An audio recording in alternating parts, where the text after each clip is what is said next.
You to open up your Bibles to Hebrews chapter 12. Hebrews chapter 12 is where we'll begin our lesson, or maybe we should say continue our lesson this evening as we pick up talking about the subject of grace. As I mentioned this morning, our continuation is looking at the idea of the return of grace, that God has given grace to us. He has been gracious and given grace. And then as that grace continues, there is that response. And what is that response? There is an expectation. I talked this morning about in the first century when this word was being used, those unwritten rules, those accepted and yet unwritten rules. And that there were people just like today who did take to writing down those rules, like Seneca. And so we can read about that. Read about what those cultural expectations were. And I think that as we look through the scriptures, as we look through the New Testament this evening, we'll see those very same cultural expectations reflected in the relationship of grace between God and man. Well, looking at that idea, a man named David de Silva has written a book in which he examines these first century connections. And one of the things that he says, which is interesting because he is a Protestant, he grew up in the Episcopal Church, I think, and is now a Methodist. But he writes this, he says, because we think about the grace of God through the lens of 16th century Protestant polemics against earning salvation by means of pious works, we have a difficult time hearing the New Testament's own affirmation of the simple yet noble and beautiful circle of grace. What he's saying is that we are looking back at the New Testament through the lens of what people said about it hundreds of years in the 1500s, what they said about the word grace and about the conversation of grace. And it's made it so that we can't even, we're tone deaf, or at least much of the religious world becomes tone deaf to what the Bible actually says about that. And so that we need to set that to the side and just hear. What is it actually saying? He talks about the notion of people who think that salvation, that the conversation in the New Testament is about people who think salvation can be earned and that it cannot be earned. He says gifts were never earned. Grace has never been earned, not even in the ancient world. This again, he says, is not something that sets New Testament grace apart from everyday grace. It's the same thing. Nobody thought that the back and forth, that the reciprocal relationship of grace meant that you were earning anything. They understood that no matter what you did, it was still grace. And yet you had a responsibility. And that this was common language. And it's only much later that concept of our activity nullifies the relationship of grace actually comes to the forefront. As we do look through the scriptures then, I think we see a number of expected and even demanded responses to the grace of God. As I mentioned, opening up to Hebrews chapter 12, starting there, I believe the very giving of thanks, the idea of gratitude, it's the foundation of our response. As I mentioned this morning, as we mentioned in the last lesson, the idea of thanks, the word thanks is the word grace. And so at the very least, saying thank you and proclaiming gratitude is a fundamental, it's at the very bottom of what our response ought to be. In Hebrews chapter 12 and verse 28, the Hebrew writer puts it this way: therefore, since we receive a kingdom which cannot be shaken, let us show gratitude, by which we may offer to God an acceptable service with reverence and awe. We're going to come back to that idea of what is acceptable. Obviously, there's a response that could be unacceptable, but the acceptable response is that you would show gratitude. And he says, look, it's almost like it's ironic. Since God has given us a literal kingdom, how about we respond with gratitude? And I think about that in our personal relationships. We have that expectation. What happens when you do something that you yourself think is some great thing, and the response is, okay, what? Do you not know what I just did for you? And so how often the New Testament writers do that, they bring up and they highlight and they say, do you know what's been done for you? What is your response? Well, it certainly ought to be that of gratitude. We see this, of course, throughout the Old Testament. Over in Psalm 92, the Psalms are full of this kind of response, this gracious response to grace. Psalm 92, beginning in verse 1, it says, "It is good to give thanks to the Lord and to sing praises to your name, O Most High, to declare your loving kindness in the morning and your faithfulness by night. With the 10-stringed lute and with the harp, with the resounding music upon the lyre, for you, O Lord, have made me glad by what you have done. I will sing for joy at the works of your hands." That idea, this is good, it's appropriate, this is just what is right. It's what we ought to do. In 1 Thessalonians chapter 3, we see one instance of a pattern that Paul has throughout almost all of his epistles. 1 Thessalonians chapter 3 and verse 9, in the section that we looked at in our class on 1 Thessalonians tonight. "For what thanks can we render to God for you in return for all the joy with which we rejoice before our God on your account?" The idea not only that we give thanks to God for those direct blessings that we can see, we talked a little bit about this morning, but even these indirect blessings that Paul consistently, as he looks at these people, he says, I'm thankful for you, not just to you, but to God for you, for the things that I see being accomplished in you. And so we not only should think in a very maybe tunnel vision way about the things God has done, but we should constantly be expanding and noticing even more and more all that God has done for us. And so that is an expected response to grace. Another expected response is that we would proclaim his greatness. We talked about that being an expectation of grace in the first century, that you would go around talking about your benefactor, talking about your patron. And certainly, God has that expectation. It's interesting. I mentioned this morning these unwritten rules, these societal expectations. God doesn't leave us to sort of discern some cultural expectation, but he goes ahead and he says it. This is what I mean for you to do. And what we find then is that what God actually says he expects us to do is in line with what generally would be expected with grace. So in the case of proclaiming and increasing the honor and among men, increasing the honor of your patron, Jesus says in Luke chapter 12 and verse 8, "And I say to you, everyone who confesses me before men, the Son of Man will confess him also before the angels of God. But he who denies me before men will be denied before the angels of God." The idea that we would constantly speak his name, that we would constantly point in his direction, that our lives are filled with confession of our great benefactor and patron. But notice, this is not just like, sometimes we talk about things like this, like, don't you just feel like you ought to? And yes, that's right.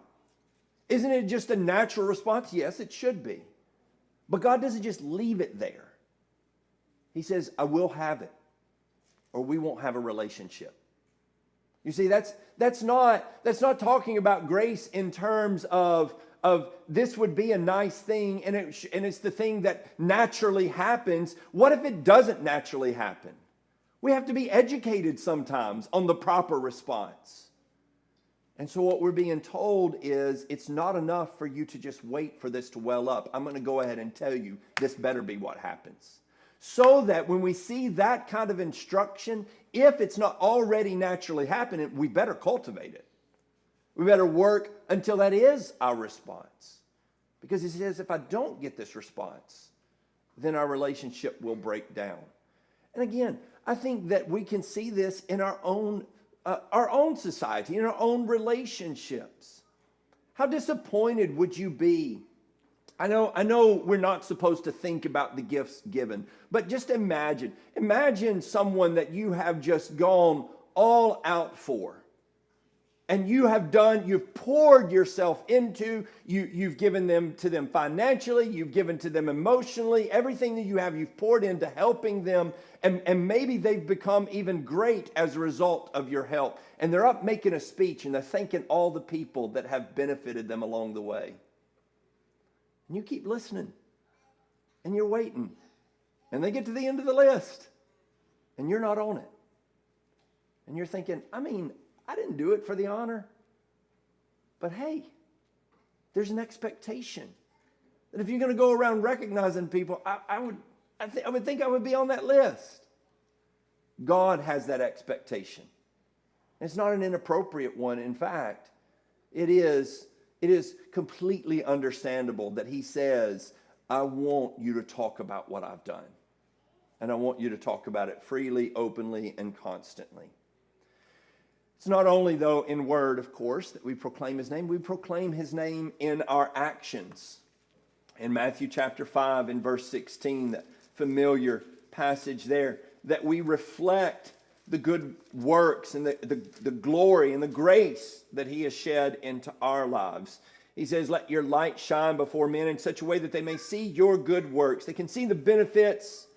They can see the grace that you're displaying. And then they would glorify your Father who is in heaven. That they can see you as a conduit. That your lives, the behavior of your lives would be also something that would proclaim him and his glory. Again, we have expectations of those who we are patrons of, that they would reflect upon us well. Most pointedly and most commonly, that would be our children. What do we want? We want their behavior to be something that when people see that, it would reflect well on us. Right? That they would say, that child must come from a good home. That's what God wants. He wants our behavior to reflect well on him. And that people would see him as greater or see him more clearly because they see us. That's a tall order. And yet that's what his expectation is. And it is a proper expectation, again, of a patron and benefactor. Along those lines, the kind of behavior that God expects. He expects a standard of a behavior that is worthy. There is a standard of behavior that Paul writes about that is worthy, and then there is that which is not worthy. In Ephesians chapter 4, and we see this in several epistles here as I have listed, but in Ephesians chapter 4 and in verse 1, it says, Therefore I, the prisoner of the Lord, implore you to walk in a manner worthy of the calling with which you have been called. Again, over in Philippians chapter 1 and in verse 27, Philippians chapter 1 and verse 27, only conduct yourselves in a manner worthy of the gospel of Christ, so that whether I come and see you or remain absent, I will hear of you that you are standing firm in one spirit with one mind, striving together for the faith of the gospel. Colossians chapter 1 and verse 10. So that you will walk in a manner worthy of the Lord, to please him in all respects, bearing fruit in every good work and increasing in the knowledge of God. And then finally over in 1 Thessalonians chapter 2 and in verse 12, so that you would walk, he says, in a manner worthy of the God who calls you into his own kingdom and glory. Now that's difficult, because right on the face of it, we look at that and go, well, that's not really possible. In fact, if you look up the word, it increases the difficulty, because there is a sense of merit. That there is a sense of worthy being of equal weight. That doesn't work. That doesn't fit. That's not the only definition. I'm just saying that is one of the definitions. I think the definition that fits in all of these contexts, though, is the idea of something that is appropriate. Worthy being an appropriate response. It's a worthy response. Here's what God has done. What's the appropriate response? What's a worthy response to that? Well, I certainly can't give a response that is equal in weight and value. But an appropriate response is the kind of behavior that Paul is instructing in all of these places. It's appropriate. It's acceptable, as we talked about in Hebrews chapter 12 and verse 28. And the appropriateness should match the gift. And the greater the gift, the greater the response that is appropriate. I think about that with our own relationships. If we give some small gift, right? Let's say my daughter brings me home a milkshake from Chick-fil-A, which she does occasionally because my credit card's on the app, and so sort of like I'm bringing myself one, but she still gets credit. And so I say, thank you for your thoughtfulness. And I really appreciate that. And I give her a smile. And the next day, I don't get up and I say, I cannot stop thinking about that milkshake that you brought me. And the next week, I'm certainly not talking about it anymore. Now, that's a good milkshake. But it doesn't just call for it. The worthy response is appreciation. But we don't just go on and on and on about something like that. But the greater the gift, the more we go on and on and on. And so, while sometimes we might, in our human relationships, go too far. Have you ever felt like somebody was overdoing it in the thanking? I just cannot stop thinking. You're like, seriously, it was nothing. On the other hand, have you ever felt like somebody didn't quite go far enough? In some sense, the worthy response is that we never stop talking about it. We never stop. The only worthy response is that we are always returning gratitude in our words, in our behavior, in every way. We are responding with as much grace as we have to offer. As the quote from this morning, we go around, we say, I could never repay you, but I will never stop talking about how much I cannot repay you. And I'll never stop behaving like I cannot repay you. There is, along with that, an expectation of loyalty and trust. In Matthew chapter 6 and verse 24, again, familiar territory, he says there, you cannot serve two masters. He gives us the consequence. He says, you will either hate the one and love the other, or he will be devoted to one and despise the other. You cannot serve God and wealth. The idea of dependency, I think, comes into play here. Where's your confidence? It's not just like proclaimed loyalty, but it's actually, where's your confidence? Who do you trust? And here, the idea of trust in God versus trust in wealth. And it could be any number of other things that we might put our trust in. But of course, wealth being under discussion here. Throughout the Old Testament especially, it's idols that people put their trust in. Maybe other nations that they put their trust in, as some of the kings did from time to time. He says, I will be trusted above all else. Again, have you ever had a situation where you've got a relationship where you want someone's trust, you expect someone's trust, and then they kind of cut your legs out from under you when they go to trusting someone else more? There's an appropriateness to the difficulty of trust between humans because we are very limited. So, for instance, maybe I want my wife to trust me when I say, I can fix this. And she goes, I think we could call somebody. I said, what? Why would we call somebody? I just told you I can fix this. And what I want is for her not to question that, not to go say, oh, well, maybe this guy could do a better job. Hey, I'm supposed to be the one you trust above all else. Now, there can be some rational thought there that she might say, yes, I do trust you in so many things, maybe not this. But that's still going to be hurtful.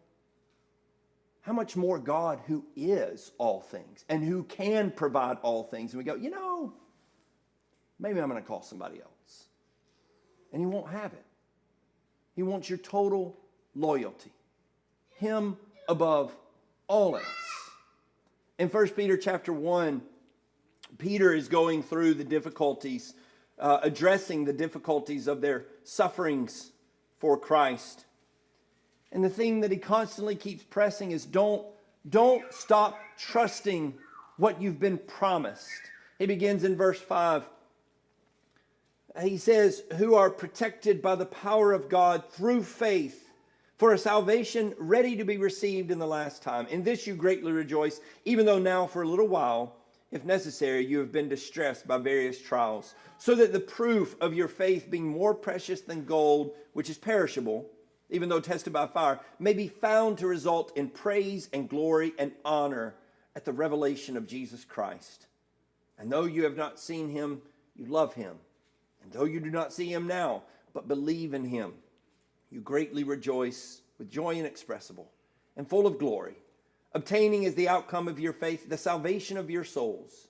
As to this salvation, the prophets who prophesied in the grace of the grace that would come to you made careful searches and inquiries, seeking to know what person or time the Spirit of Christ within them was indicating as he predicted the sufferings of Christ and the glories to follow. It was revealed to them that they were not serving themselves, but you.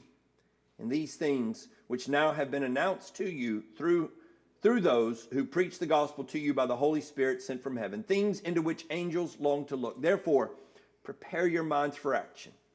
Keep sober in spirit. Fix your hope completely on the grace to be brought to you at the revelation of Jesus Christ. What is the expectation? Is that you will never stop trusting that what God has said will come true. Now that's going to be really hard. And it is really hard in their circumstances. Do you want the grace? Then don't give up.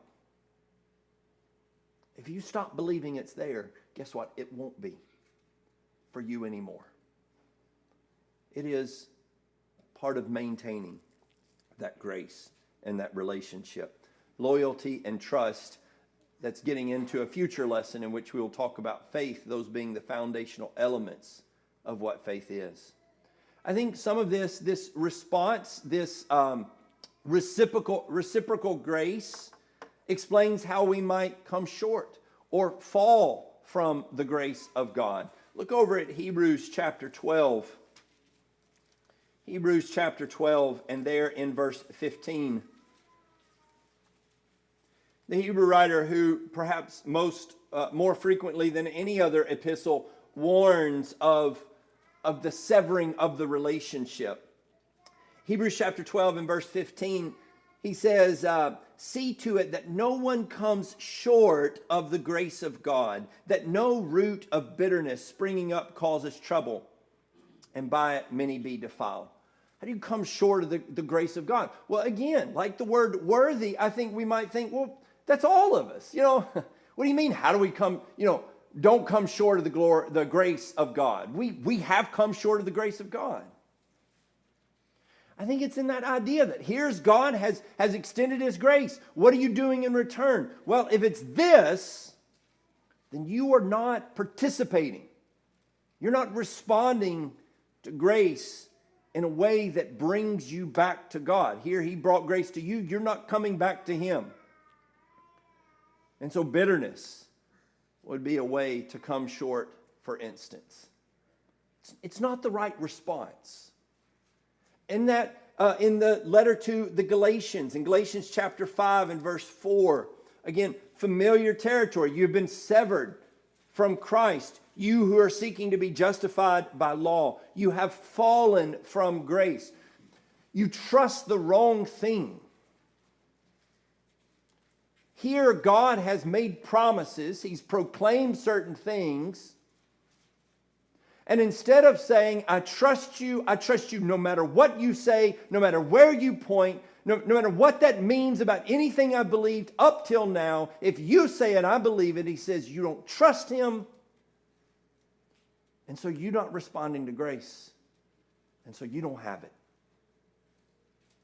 Grace came, and you still trusted the thing that you always trusted. Now, this is a whole nother topic.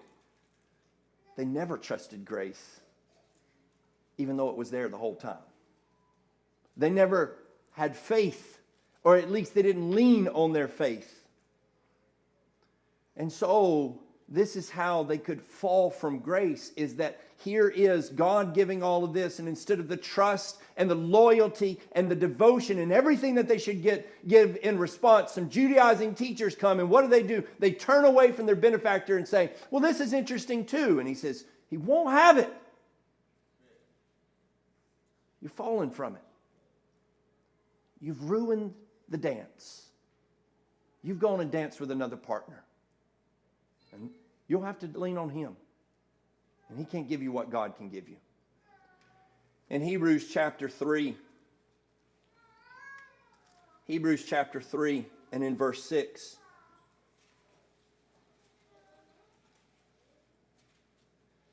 it says, but Christ was faithful as a son over his house, whose house we are. We talked about this morning. We become a part of the household, whose house we are.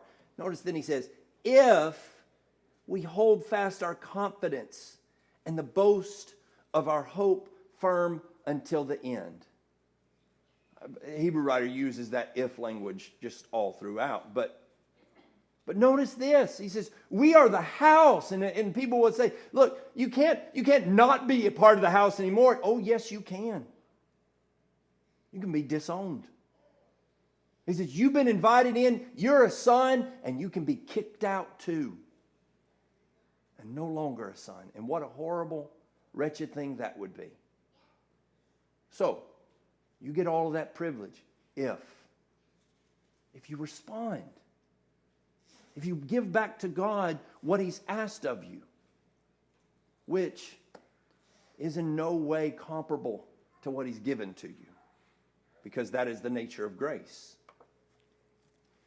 I think all of this helps us to maybe rethink some of the ways that we talk about grace, and especially law and grace. Look over at Romans chapter 6. Romans chapter 6. So he begins the chapter.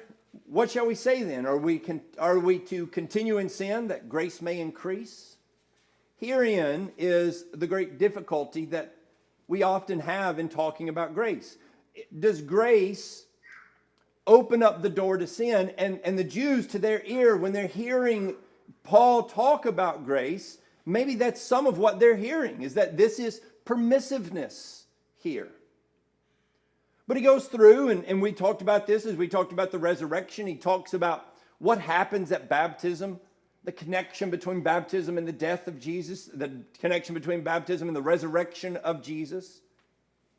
But again, then beginning in verse 12, he says this, therefore do not let sin reign in your mortal body so that you obey its lust. And do not go on presenting the members of your body to sin as instruments of unrighteousness, but present yourselves to God as those alive from the dead, and your members as instruments of righteousness to God. For sin shall not be master over you, for you are not under law, but under grace. Now let's just take that phrase out of there. You are not under law, but you are under grace. If I just say, what does that mean? I think most of us would, at least as we just think about the way the religious world, and maybe even the way we talk about those things, we say you're not under law, which is hard and demanding. You're under grace, which is forgiving and easy. But that's not the context. Paul doesn't say you're under grace, and so chill out. He doesn't say it's under grace, you're under grace, so stop worrying so much. I think what he says is that there's a raised expectation not a lowered one. Think about your relationship to law. I just did my taxes recently. I didn't feel a grace relationship with the IRS as I did my taxes. I have a very law relationship when I do my taxes. I don't go through and as I'm doing that, I think, oh, these guys do so much for me. I'm doing that, and as I look through, I don't think, let me see if I can find some ways just to do more. In fact, I'm so cynical when I do my taxes that at the end, when it says, would you like to contribute $1 to the Democratic or Republican National Committee? I think about a bunch of politicians getting into a room and making a law and saying, hey, you know what? I bet if we put a check box at the end of people's tax returns, some people might check it by accident, and who knows how much money we might get. That's what I think. And so I look for all the ways I cannot pay the government any more than I have to. And when somebody comes along, like Leonard's brother said, hey, did you know you could write off this? I did not. I'll put that down. Did you know that if you spend your money this way, you can pay less to the government? Well, I'll spend my money that way. You tell me a way I can get out of paying them, I will get out of paying them, so long as it's legal. Because I don't come thinking of them as benefactors and patrons, even though maybe sometimes they think of themselves that way. I think of them as the law, and I will be obedient. And the way I maintain my relationship with them is by following the letter of the law and staying out of their way and hoping they stay out of mine. Now, what if I approached a grace relationship like that? Like the relationship I have with my wife. What if when my wife asked something of me as her husband, I looked at it like a tax return and said, now, last week I did this for you, and I'm pretty sure that allows me to write off whatever you're requesting right now. That's not the way that works. Let me ask you, who do you think I feel more obligation to? The law or to my wife? To the law or to someone who has been gracious to me? If the IRS called and said they needed something from me, I would scramble to figure out how I could get out of that. Tom Hawley is somebody I have a grace relationship with. In other words, he's somebody I think has given me more than I can ever repay. And if he called and said, Stephen, I really need you to come next week and lay this flooring in my house, I will do everything I can to get there. And I would think in terms of, I am so thankful that he found something that I could do for him. I tell him, when I go visit and he says, it's my turn to pay for the meal, I say, Tom, it will never be your turn to pay for the meal. Because I'm always going to be your debtor. How much more so with God? And so when he says, you're not under law, you're under grace, he's not saying, ease up, guys. You're not under law. This is not just law that you're talking about. We're talking about the patron, the benefactor. You don't breathe without God. And you think that talking about that means it opens up the door for sin? What he does is drops the hammer.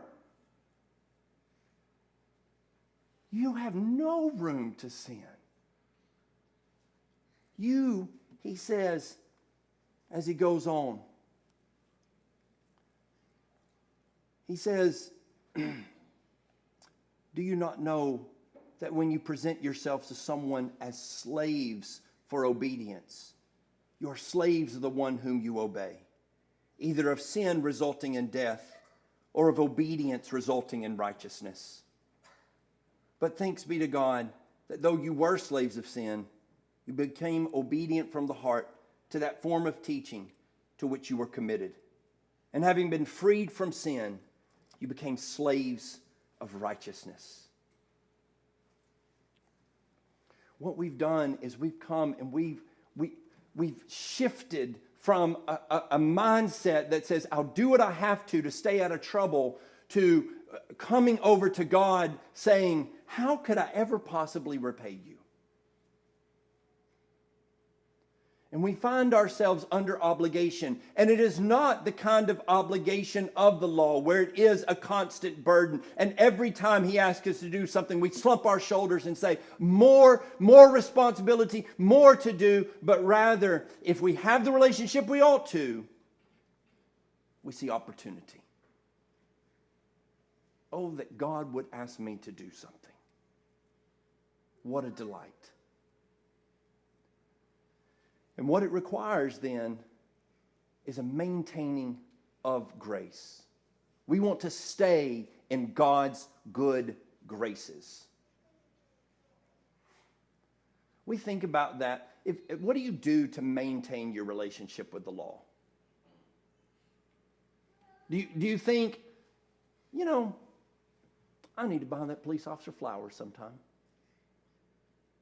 I probably should write a nice little note to that IRS agent. No, you don't think in any of those terms. It's law. The maintenance is, I'm going to do what they say and hope they don't bother me. I do think some people look at their grace relationships that way, what ought to be grace. I think some people look at their spouses and say, I'm going to do what they say and try to stay out of their way. That's not very good. That doesn't lead to a healthy relationship. And I think there are people who look at God and say, I'm going to do what he says and try to stay out of his way. You'll never find that relationship easy if that's how you view God. And in fact, you won't have a relationship with him. Because that's not returning grace. That's not living in grace. That's not being under grace. That's not being under the obligation, the light burden that grace puts us under. Slaves, obedient to the one who has done so much for us. God is not, however, a cruel benefactor or a capricious benefactor. We don't have to wonder. There's some people, you have to guess how to stay in their good graces, and you never know when you might fall out or how you might fall out. God says, I'll tell you exactly. That is the difficulty sometimes is that we do obtain benefactors, people who do kind deeds, and then all of a sudden they stop and we're not really sure why. What did we do to make them mad? I don't know. And if you ask them why, they might say something like, well, if you don't know, I'm not going to tell you. God doesn't do that. He's such a kind benefactor that not only does he do all of this stuff, he doesn't say, figure it out. Keep me happy. He says, I'll tell you everything you need to know. This is how you stay in my good graces. What a benevolent benefactor that is. What a kind patron. Well, one more thing to say about all of this, and that is our reflection of what we have received. God has given all this grace to us, and we've already mentioned it a little bit, but that we should be an extension of that grace. How do we extend grace to others? Not only are we to respond to God directly, our thanksgiving to him, our obedience to him, all of those things are proper responses, but God expects the giving of that grace to others as well. In fact, what he does is consider that when you extend that grace, particularly as in Matthew chapter 5, to those who are less fortunate, those who are poor and needy, he says, I consider that like grace extended towards me. So even the horizontal grace ends up being what God says, I'll take that too. That's mine. You treat him, I consider that the way you treat me. But it's not it's not just that when we do that, God says, you have done good for me. But to go one step further, what we want to realize is that when we do good for others, all we are doing is passing along God's good gifts. We're vessels. What we are is stewards of things that don't belong to us in the first place. And so you say, look at all this good I've done. Yes, with other people's stuff, with God's stuff. That's what you've done. And so it keeps us from getting too worked up about our own good deeds, because if it wasn't for God, we wouldn't have anything to give. 2 Corinthians chapter 9 and verse 10, again, as Paul is appealing to those Corinthians, reminding them of the need which they had promised to supply.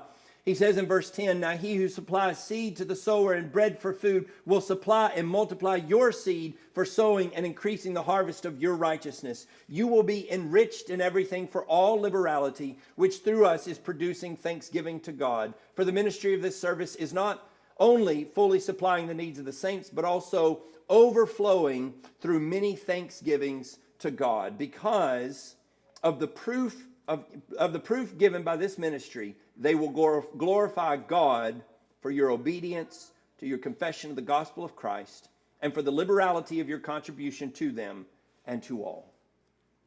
I don't say that there is no praise, there is no honor in giving. Paul takes time to honor others who have given. It's not that there's no credit. It's just by comparison, it's really small. It's God's stuff. And I think that Paul uses that language to kind of press on that notion. He says, the one who gives the seeds, where do you think your prosperity comes from? Here are people who made the proclamation, will help out, and Paul says, listen, I hope you will, because of what it will mean to the one who, gave you everything, and you're just passing along what he's given to you. To go one further, in every relationship, I think what we become is debtors. We become clients, to use the language that we talked about this morning. In all of our interactions and relationships. In Romans chapter 1 and in verse 14, Paul says, I am under obligation both to Greeks and to barbarians, both to the wise and to the foolish. So for my part, I am eager to preach the gospel to you also who are in Rome. Obligation. I'm indebted. Why? Because of what they've done? No, because of what God's done. And so Paul doesn't approach going, let me see what good I can do for these people. No, he approaches, he looks at other people and says, I owe. And so even when he gives to them, he doesn't set himself up. Not only does he realize that that's giving to God, not only does he realize that he's a vessel, but he even goes so low as to say, I'm the debtor who's simply giving to those who, because of God, deserve what I have, or are worthy of what I have. It puts us at the very bottom of the equation in every relationship. What would it change if we viewed every relationship through the lens of being beneficiaries? Every interaction through the lens of being the recipient of good things. I think there's a hint of that, maybe more than a hint of that, in Matthew chapter 5. How could you consider yourself the beneficiary in a relationship in which you are being abused and insulted and run roughshod over like this? Do not resist an evil person, but whoever slaps you on the right cheek, turn the other to him also.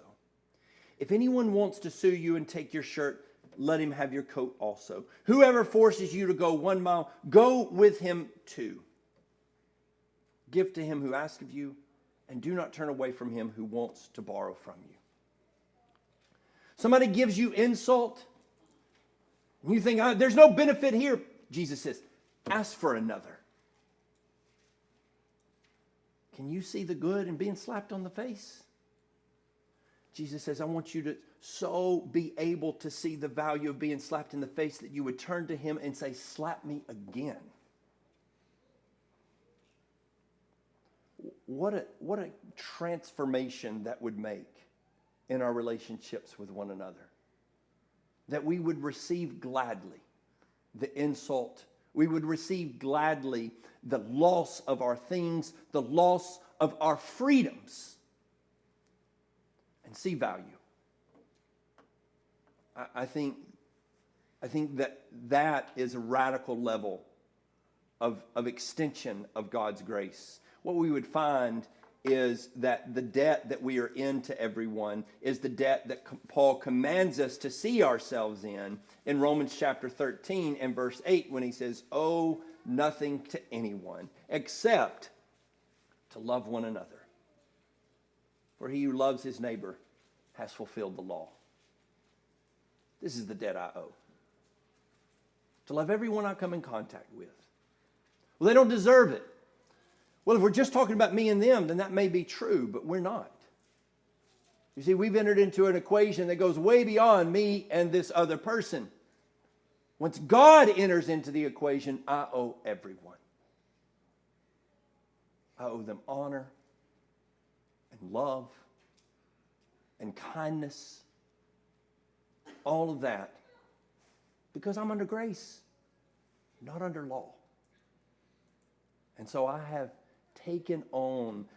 entered into a relationship in which I feel every day I couldn't possibly repay.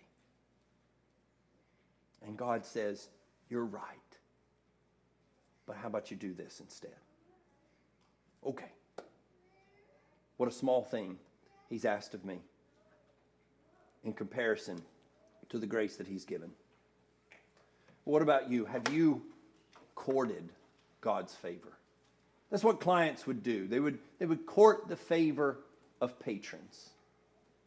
And as I said, patrons could be a little fickle. You might not know whether that patron was going to return your favor. Here is God saying, come court my favor. You got to jump through hoops? No guessing games here. I'll tell you exactly how you get it. Come on these terms. You come in this way. He even says, here's the words. Here's the words you say to come into my favor. No figuring it out for yourself. You could be in his good graces this very day. And it would change your life. Being under grace and not under law is a life-changing. That's what Paul says. It's life-changing if you truly enter into that relationship. If there's anyone here who would come and who would begin to return God's grace, as we suggested this morning, we would rejoice. We would help you in any way that we could if you'd make that known while we stand.